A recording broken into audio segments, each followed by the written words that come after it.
A warm greeting to everyone. Today is Sunday, November 3, 2024. This is meteorologist Ruben Garcia speaking.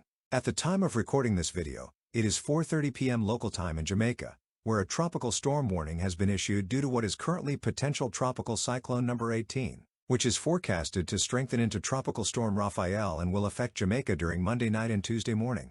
Additionally, a hurricane watch has been issued for the Cayman Islands, as the National Hurricane Center's forecast indicates that it could strengthen into a Category 1 hurricane as it approaches western Cuba by Wednesday morning. A hurricane reconnaissance plane investigated the system this afternoon and found it still lacks a defined circulation, so it was not enough to classify it as a tropical depression. However, it is very likely to strengthen into Tropical Storm Rafael within the next 12 hours. In this video, I'll be showing the latest projections from global models, the official forecast from the National Hurricane Center, and the expected effects across Jamaica, the Cayman Islands, and western Cuba. But before detailing the future Tropical Storm Rafael, I wanted to mention that, as we projected, the National Hurricane Center has marked the area north of Puerto Rico and the Dominican Republic with a 20% chance of cyclonic development over the next 7 days, as a low-pressure system is expected to form near the northeastern Caribbean and move westward. By the end of this week, it could pose a threat to parts of the Turks and Caicos Islands, the southern Bahamas, and eastern and northern Cuba. So in addition to tracking Tropical Storm and Hurricane Rafael, we will also be monitoring the area northeast of the Caribbean. Let's discuss Potential Tropical Cyclone 18 now. Here you can see the latest projections from trajectory models, showing it passing just southwest of Jamaica within the next 24 to 36 hours. However, the strongest rain and wind should remain over the island. The center of circulation will then move over the Cayman Islands and eventually, in about 3 days, that is, by Wednesday afternoon, will enter western Cuba, specifically over Pinar del Rio province. However, remember that the north and northeast parts of the circulation will be the strongest, so other provinces further east could experience hurricane effects.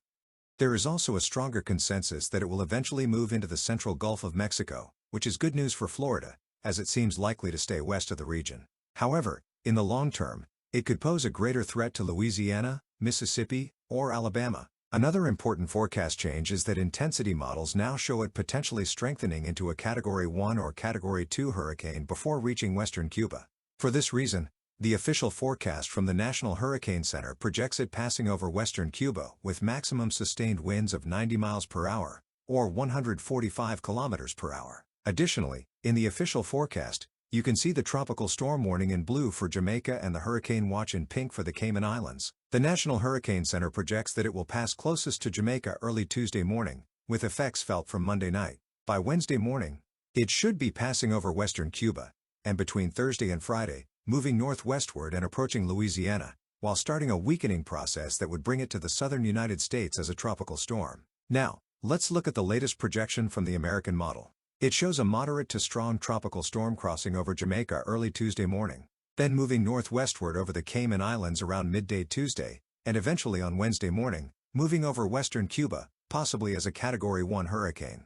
It then has a trajectory toward Louisiana and Mississippi. Additionally, the American model shows a tropical storm developing north of Puerto Rico and the Dominican Republic, moving towards the Bahamas, and potentially posing a threat to southern Florida or parts of Cuba. Here's the satellite infrared image projection from the American model. You can see how it is expected to look as it passes close to Jamaica and then over western Cuba with a developed eye, characteristic of a hurricane.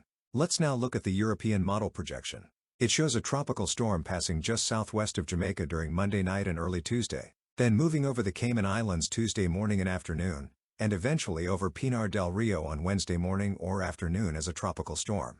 There is some discrepancy compared to the American model, which has a hurricane affecting western Cuba, while the European model keeps it as a tropical storm. By Thursday and Friday, the European model shows that it will begin to weaken, and it has a more westerly trajectory, taking it near or over parts of eastern Texas and western Louisiana by next weekend.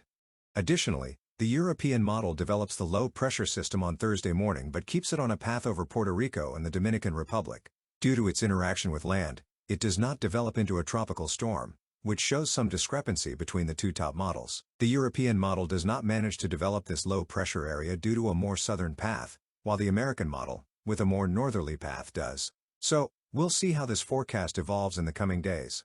Let's talk a bit about the expected effects related to Tropical Storm or Hurricane Rafael. Here, you can see that for Jamaica, rain accumulations are projected to be between 100 and 200 millimeters, affecting the island particularly between Monday and Tuesday. Wind gusts over 100 km per hour are also expected, which could impact coastal areas and much of the country. For the Cayman Islands, between 100 and 175 millimeters of rain is expected between Tuesday and Wednesday, and depending on the path, rain could also fall over areas of Georgetown. In terms of wind gusts, the American model projects gusts over 125 km per hour could affect the Cayman Islands during Tuesday morning and afternoon. Then, when it reaches western Cuba, it will bring heavy downpours, with accumulations between 100 and 150 millimeters expected to affect some provinces in western Cuba, particularly in Pinar del Rio, Los Palacios, Artemisa, San Jose de las Lajas, Cabezas, Hawaii Grande, Cayo Largo, and Nueva Gerona. Additionally, wind gusts over 150 km per hour are expected, especially in provinces where the center of circulation passes through. Over the next few days, we'll have a better view of exactly where the center will land. That's all for this update on the future Tropical Storm Rafael.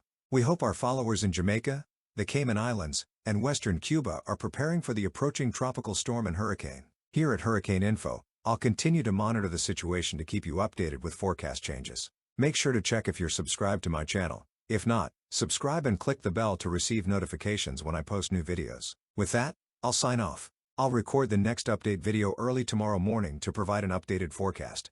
Goodbye.